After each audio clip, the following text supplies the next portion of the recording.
পশ্চিম কাৰ্বি আংলঙৰ সেউজ পাহাৰত ধ্বংসযজ্ঞ বনদস্যুৱে দিনে নিশাই কাটিছে মূল্যৱান চেগুন গছ বন বিষয়াক মেনেজ কৰি একাংশ বনদস্যুৰ লুণ্ঠন এইখন পশ্চিম কাৰ্বি আংলঙৰ সেউজ পাহাৰ মৰিগাঁও আৰু পশ্চিম কাৰ্বি আংলং সীমান্তৱৰ্তী এইখন সেউজ পাহাৰত দিনে নিশাই চলিছে বন ধ্বংসযজ্ঞ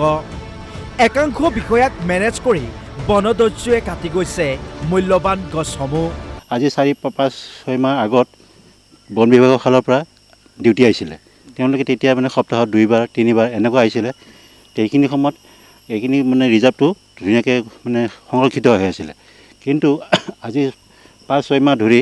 তেওঁলোকৰ মানে ডিউটি নাই আৰু কোনো মানে হেৰি নাই আৰু যিসকলে মানে কাঠ কাটা মানুহসকলে চোৰাং কাটে তেওঁলোকে মানে দিনে ৰাতিয়ে কাটি আছে মেচিনৰ সহায়ত দিনে নিশাই বন ধ্বংস একাংশ দুষ্ট চক্ৰৰ দৃশ্যসমূহ দেখিলে আপুনিও অনুমান কৰিব পাৰিব কোনো বিপদৰ আশংকা বা বন বিষয়ালৈ ভয় নকৰাকৈ নিৰ্বিঘ্নে একাংশ বনদস্যুৱে কাটি গৈছে প্ৰকাণ্ড গছসমূহ সপ্তাহমান আগত শুনিছোঁ গাড়ী এখন ধৰিছে এই গাড়ী আজি গাড়ীখনৰ মাল ধৰিছে কিন্তু গাড়ীখনৰ মাল ধৰোঁতে কোনে কাটিছে কোনে কি কৰিছে আজিলৈকে সংসূত্ৰ নাই তাৰমানে ইয়াৰ পৰা এইটোৱে মানে প্ৰতীয়মান হয় তেওঁলোকে মানে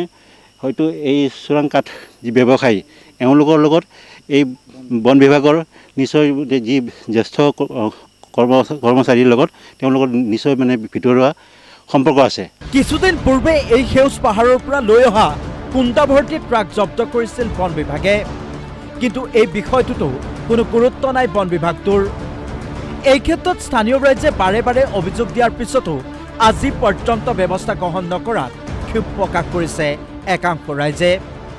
সেই বনদস্যুক নাকি লুকুৱাৰ দাবী উত্থাপন কৰিছে এইসকল স্থানীয় ৰাইজে জাগিৰোডৰ পৰা মিণ্টু কুমাৰ মেধি DY 365